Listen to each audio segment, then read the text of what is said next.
We have a quorum, so would the secretary please call the roll? Hancock. Here. Hancock here. Anderson. Glazer. Glazer here. Leno. Liu. Liu here. Monning. Stone. Stone here. Okay. 2 items have been pulled from today's agenda. AB 813 by Gonzalez, it's item 4, and item 8 by Santiago, AB 1182. I believe. Do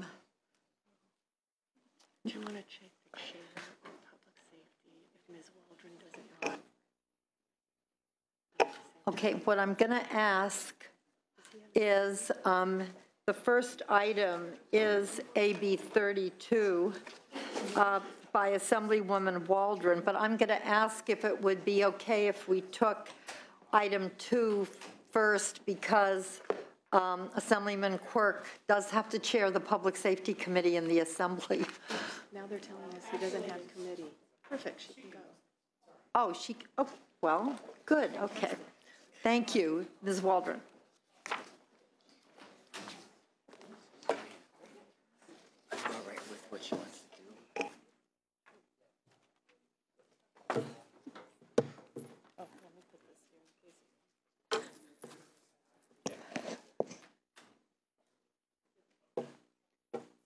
Thank you, Madam Chair and Committee.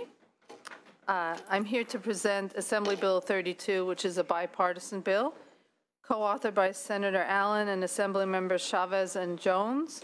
And I would like to take the author's amendments to make fines for Penal Code 502 felonies consistent with the vast majority of felonies in all of the codes, making the existing fine structure consistent, and to reduce confusion, which is specified in the committee analysis.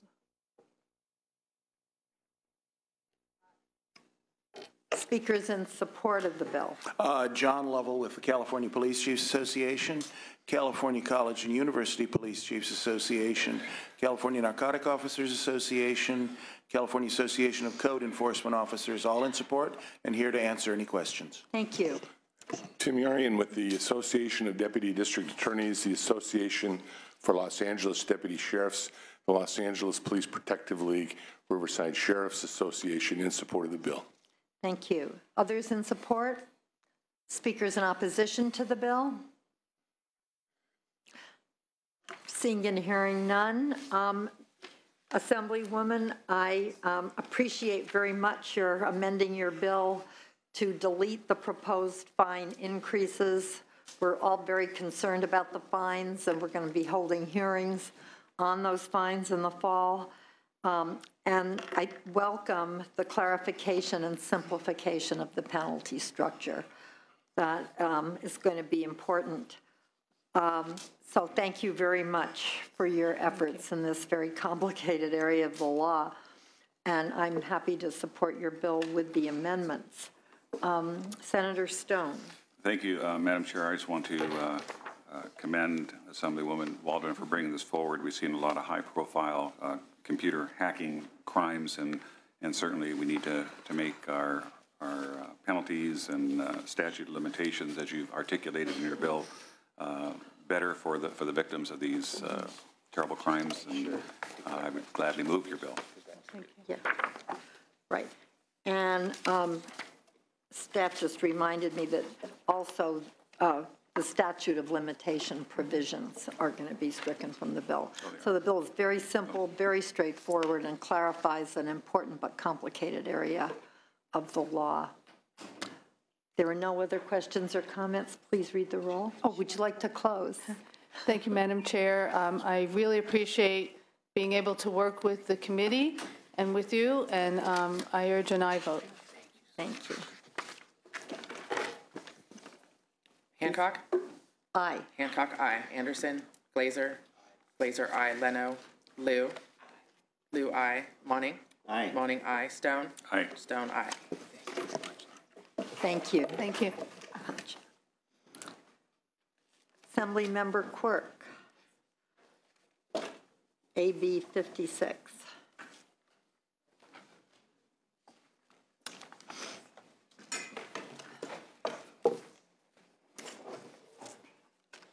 So, good morning, Chair and Senators. Thank you for all being here this morning. I'd like to thank the Chair and the staff for working with my office on amendments to the bill. Unmanned aircraft, also known as drones, can serve many societal benefits, including assessing hostage situations, addressing bomb threats, and detecting forest fires. Given the possible benefits, there are also potential for misuse without clearly established policies that protect privacy rights. While the FAA is in the process of developing guidelines for the integration of drones into our airspace, they are still in their infancy. California has no law or regulation governing the use of drones. AB 56 will regulate the use of unmanned aircraft by public agencies and the dissemination and use of any images, data, and footage obtained by those systems, including the following: requiring law enforcement to obtain a warrant to use a drone over private property, requiring law enforcement to develop a policy on the use and operation of the drone that must include the following: circumstances under which the drone may or may not be used, safeguards to protect unauthorized use or access to the drones, training required of any individual authorized to use or access the drone, restricting of the sharing of images, data, or footage, and mechanisms to ensure the policy is followed. Requiring law enforcement provide an opportunity for public comment on the proposed policies before they are adopted, and allowing local agency to adopt more restrictive drone policies. AB 56 seeks to establish a first-of-its-kind set of regulations on the use of drones by law enforcement. This bill strikes a balance between the need to protect privacy and allow law enforcement to use an exciting new technology to fight crime. Thank you. Are there speakers in support of the bill? Seeing and hearing none, are there speakers in opposition to the bill?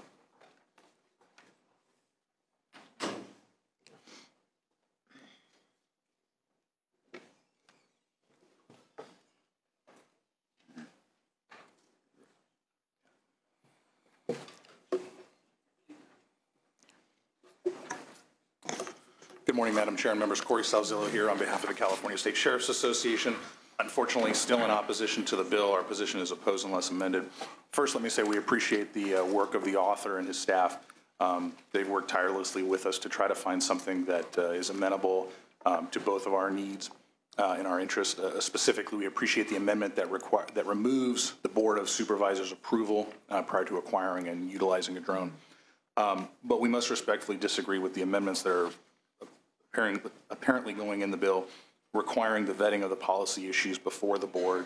And for public comment, we know it doesn't require a board vote, but the level of specificity that we're talking about in the policy, we don't think it's appropriate for that to have to go before the board. We're also opposed to the language that requires a warrant for use of a UAV in an adjacent jurisdiction. In nearly every circumstance, there are mutual aid agreements in place to allow for shared resources and shared information, and we think that warrant requirement, even with an exigency, which we understand might be going into the bill, is concerning. And finally, the language that generally precludes sharing of data collected via a UAV is troubling. That information can be very useful, and we don't think we should be restricted in our ability to share that with other law enforcement agencies. So happy to keep working with the author, but we still remain opposed at this time for the reasons stated. Thank you. Thank you. John Lovell on behalf of the California Police Chiefs Association. First of all, I would adopt by reference everything Mr. Salzillo said. Those reflect our position on each of those points as well. The other issue is that AB 56 requires agencies to develop a policy with respect to use. We support that. But the requirement that that there should be time limits applicable to each circumstance, we feel is unduly restricted and really flies in the face of the on-the-ground challenges that law enforcement faces across the board. One of the reasons we spend so much time training officers in California is precisely so they're able to adapt to the changes in each circumstance. And to say that by some policy hierarchically, presented from above in a papal fashion is going to be reliable, we think is a we think is a mistake. We'd also suggest there be a definition for surveil in the context of requiring a warrant over private property. Again, the shared information issue we think is important. If you're using a drone, for example, to examine issues involving an emergency, a fire, or a demonstration, and you pick up footage about a burglary, we think you should be able to share that data and use it. All that said, we also, like the sheriffs, commend the author and his staff for their hard work in developing this, but regretfully, these issues still remain as sticking points for us. Good morning, Madam Chair and members. Kevin Baker for the American Civil Liberties Union of California. We are also remain in opposition, unfortunately. We agree with the author that there are many beneficial uses of this technology and that there are also serious risks of misuse, and that a set of rules that would give appropriate guidance for the law enforcement and the public is very important at this developmental stage of this technology.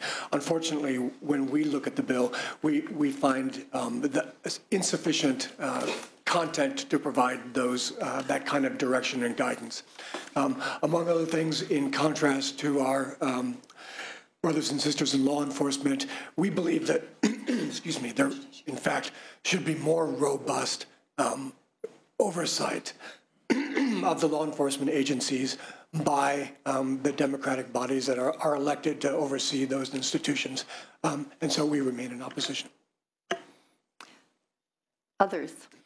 Danielle Kando-Kaiser on behalf of the Electronic Frontier Foundation. We have been following this bill, and based on recent amendments, we must oppose. The amendments that were recently taken? Yes, the amendments that were recently taken. Thank you. Are there others in opposition to the bill? Seeing and hearing none, before we take questions from the committee, I wonder if you would like to respond to some of the issues raised by the opposition. Certainly. First of all, we are taking also some amendments in the next committee. These will address, for example, the data restrictions. The bill will simply ask that law enforcement specify in their policy what, if any, sharing that will be done. As far as time limits, the bill doesn't specify time limits. It says that there should be a policy, but perhaps there's something in our wording that's of concern to the chiefs. We will certainly look at that. The other question is, it's one thing to say there's mutual aid. The question of whether or not one agency can use a drone in another agency, certainly we're going to allow exigent circumstances. The other question deals with, suppose you have a demonstration. At the very minimum, we would like to make sure that the agency that is having a drone from another agency, so the agency is being looked at by another agency's drone, that they have a policy as drones before the other agency would use it there. We don't want to say that that has to happen every time, but that there should be a policy that the agency over which the drone is flying has. So those are some of the things that we're working on, and we'll continue to work with the sheriffs and police chiefs, as well as the ACLU and the Electronic Foundation. I'll have to find out why the Electronic Foundation, what their concerns are. Thank you. Are there questions or comments from committee members? Senator Stone and Senator Glazer. Thank you, Assemblyman Quirk. There's a lot that I really like in your bill, but I do share some concerns about kind of tying the hands of law enforcement. So I just want to make sure I understand, under exigent circumstances, we have a case where there's a carjacking, and a law enforcement agency that has a drone that is following the car, has isolated the car, is seeing the car, and it goes from one city to another city, one county to another county. Is that going to require a warrant? The only circumstances under which it would require a warrant would be similar to those, say, where it's being followed by an automobile that's also following, which is, it doesn't. So that is an exigent circumstance. That would certainly not be a problem for them to continue to follow it, just like if you were following in a car. That doesn't require a warrant, neither would this. It would not require a warrant? No. Okay. And say you're on a boat and you've got a case of a hostage in a building, and you're taking pictures from a boat with a building that's adjacent to the harbor, and you have a drone that's flying over, impeding into another city space.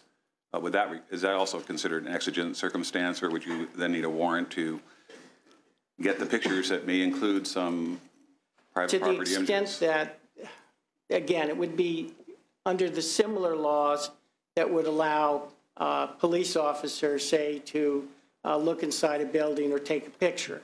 So under those circumstances, I don't believe that that would be need for a warrant, although I suspect law enforcement would get a warrant at some point in that sort of emergency. But again, it would be handled in the same way that current surveillance, say, from a rooftop would be handled.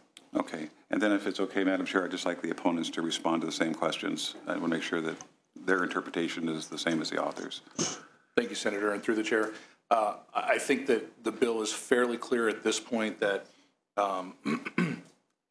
that a UAV may be used to surveil when there is an exigent circumstance, so something like a pursuit or a fire or a hostage crisis, something like that. The questions come in when you don't have a very clear hot pursuit, when you don't have what you know to be a hostage situation. It also is then exacerbated by the question of jurisdiction. So you may have a city that abuts a city in 2 or 3 places, and so if the confluence of events was near those borders, you could be operating potentially. You could have officers from multiple jurisdictions. You could have a vehicle or an aircraft or something that's in the city of Riverside, the city of Temecula, or in a number of different jurisdictions. Right. And so then you raise the bigger issue of, okay, so what if you don't have that exigent circumstance? What if it's a routine operation? You would then have to go and get a warrant to say we can use it in Riverside, we can use it in Temecula, we can use it in Lake Elsinore. And then that question of, does the agency have a policy? Well, if an agency has no desire to acquire a drone or to use drone technology, they're probably not going to have a policy. It seems odd to me that a city who doesn't intend to use a drone would adopt a policy that says, we're not going to use them, but y'all can't use them here, or you can use them here. So. Thank you for your testimony. Thank you. Senator Glazer. Thank you. Assemblyman, thank you for bringing this issue to us. I know it is involving new technology, and lots of people are wondering about how we manage it in an appropriate way. The struggles that I'm having with your bill is that we both represent Alameda County, or portions of Alameda County, and it seems that this is an issue that the Board of Supervisors has every opportunity to engage in a setting of a policy if they so felt that was necessary. Why do we need to set a state law when every jurisdiction that may use these drones can set their public process in whatever way they think fits their community to deal with it? Well, the bill, there's a lot of things that are up in the air right now. For example, can a drone fly over private property without a warrant? This bill says that you cannot do that. You need a warrant to go over private property, and that's not in any state law. Right, but that's something that the local jurisdiction could establish, right? You'd need a warrant. They could set that you need a warrant. You need a warrant to fly a drone over private property and observe what's happening on the private property, yes. So why wouldn't we allow the Board of Supervisors in Alameda County to address this as they see fit, and for that matter, all the other jurisdictions that might consider this technology? Oh, I see what you're saying. I believe it is in the state's interest that we put limits on the use of drones. That's why we have the bill. We don't allow them to be armed. We are requesting that they use warrants under certain circumstances. We also want them to make sure that they can be used in exigent circumstances. Frankly, if we don't have something like this, it's all going to go to the courts, and the courts will decide what the courts will decide. Here we're going to get clarity ahead of time when you need a warrant, when you don't. And that's, I think, much better than just leaving it to the courts. But we do have current law on privacy now. I share your concern about privacy, and the courts do, on occasion, have to interpret those rules on privacy that are in our state and national constitutions. But again, it's like, so where has there been a problem, that we're trying to solve with the state legislation? Well, right now, drones by and large have not been deployed. However, there are real questions as to how they can be used, and that's the problem I'm trying to solve with saying when there is need for a warrant, when there isn't. But here okay.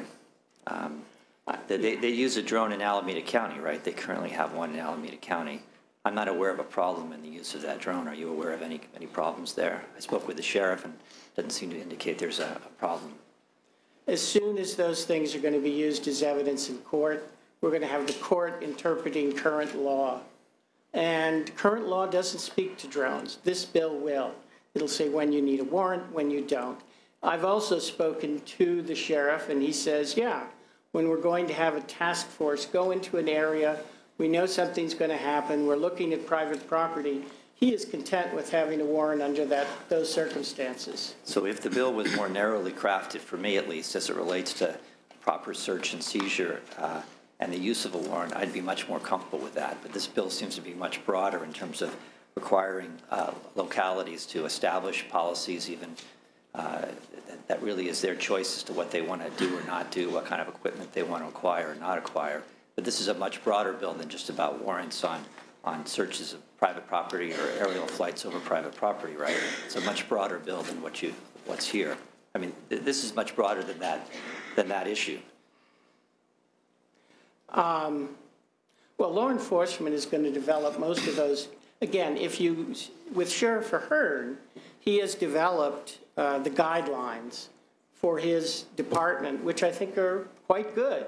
This asks other departments to adopt similar guidelines. From his point of view, this goes much further than his adoption of guidelines. This requires a much more comprehensive approach by the county that's in their control and choice to do now or not to do. But it goes way beyond what he has done in terms of his view of it. I think that's why he remains opposed to the bill. I don't believe he's opposed to those particular provisions that you're talking about, but we'll have to talk to him. Okay, I spoke with him yesterday, and he seems to indicate that. So I'm trying to reflect that point of view here in my questions. Thank you. Okay. Are there other questions or comments? Yes, Senator Monning.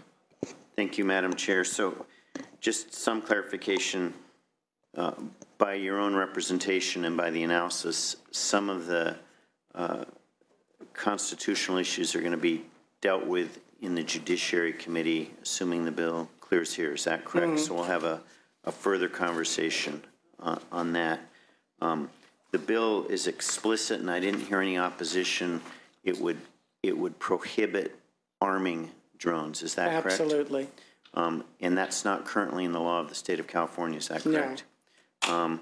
So again, I think that's where the state does have an interest in setting some clear parameters that both observe and protect constitutional rights, recognize the utility of this tool in law enforcement, but also set as California policy that through this legislation we're not going to recognize or accept situations where an armed drone could be deployed. So I think it is important that the state of California address what's uncharted territory. There's been some other bills recognizing privacy protections. not in law enforcement, but for commercial use or others. So I think with the ongoing work that will be going on in judiciary, I'm prepared to support the bill today and would make that a motion if it's Yes. appropriate. So the motion is do pass to judiciary. As amended.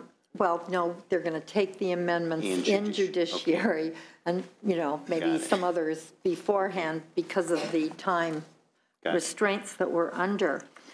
Let me say I'm going to support your motion and your bill, Assemblyman Quirk.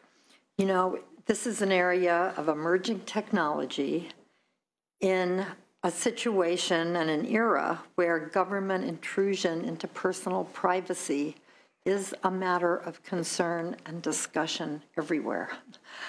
And also, frankly, the militarization of the police has become a topic in many, many communities. So I welcome this bill, which really focuses that discussion. And it is a kind of balance. We've had other bills that have been held or vetoed. We're trying to see where that balance is that sets reasonable parameters under which we can develop policies for using what can be a useful tool. There'll be an additional bill. Senator Galgiani had a bill that went to the Judiciary Committee. So I would simply hope and really that the author and law enforcement would continue to work together to hone that language so that we do come up with something that sets parameters, because I don't think it would be good if every single Board of Supervisors set their own rules. There might be some places that would set rules that might give the ACLU even more concern than this bill, and I would hope that you would continue the dialogue as well. So having said that, you know, I will support the bill, and please read the, would you like to close? Assemblyman Quirk. In closing, I would just like to say, with regard to Senator Glazer in particular, that most of this bill is asking local agencies to set policies, things like how long they keep it, et cetera. And I think those are reasonable, and I also think that certainly the vast majority are covered in Alameda County where we do have a drone. But I think it's also very important that we have restrictions, that we know where a warrant is needed and when it isn't. And that's at the heart of this bill. Thank you. Please read the roll. Hancock? Aye. Hancock, aye. Glazer? No. Glazer, no. Leno? Liu? Monning? Aye. Monning, aye. Stone? No. Stone, no. Okay, we'll hold the roll open for the absent members. Thank you.